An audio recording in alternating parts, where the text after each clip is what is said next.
Welcome back to HGTV Handmade. I am always looking for new ways to store and display my jewelry, so today I want to show you guys how I created jewelry dishes from oven-baked clay. For this project, you will need oven-baked clay, a rolling pin, an oven-safe bowl, a small circular object like the top of a mason jar or a candle, a stencil, a toothpick, and sandpaper. A craft clay machine is optional but very useful for doing this project.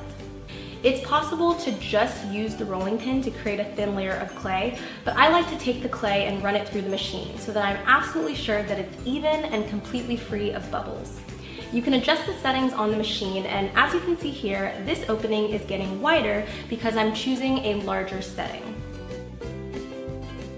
It's okay if the pieces have jagged edges or funny shapes because we're going to be cutting them down to smaller circles in a second. To cut your circles, you can use a cookie cutter or any other circular object you may have in your house. Just apply pressure and rip away the excess clay. I'm also using a toothpick to clean up the edges as much as possible. Once you have a nicely shaped circle, drop this into the bottom of a small bowl.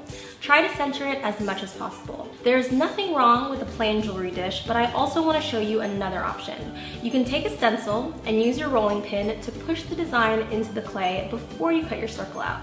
Stencils aren't just good for painting, they can also give the jewelry dish a textured design that I prefer to the plain version. Now it's time to bake. Make sure you're using oven-safe glass and do not preheat your oven. The trick is that you want the glass to heat up slowly with the oven, because if you transfer the glass from just being room temperature to really hot, that transfer between one extreme to the other is what can cause glass to crack. So don't preheat your oven, put everything into a cold oven and let it warm up slowly.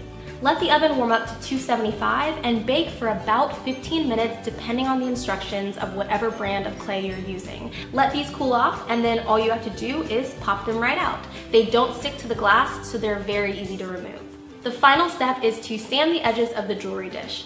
Oftentimes the edges will be a little bit uneven depending on what you cut the clay with.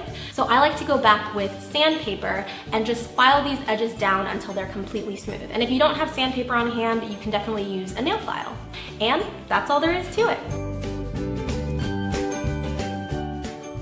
I hope you guys enjoyed this project. Let me know what you thought about it in a comment down below, and don't forget to like, subscribe, and as always, come back next Friday because I'll have a new video for you then.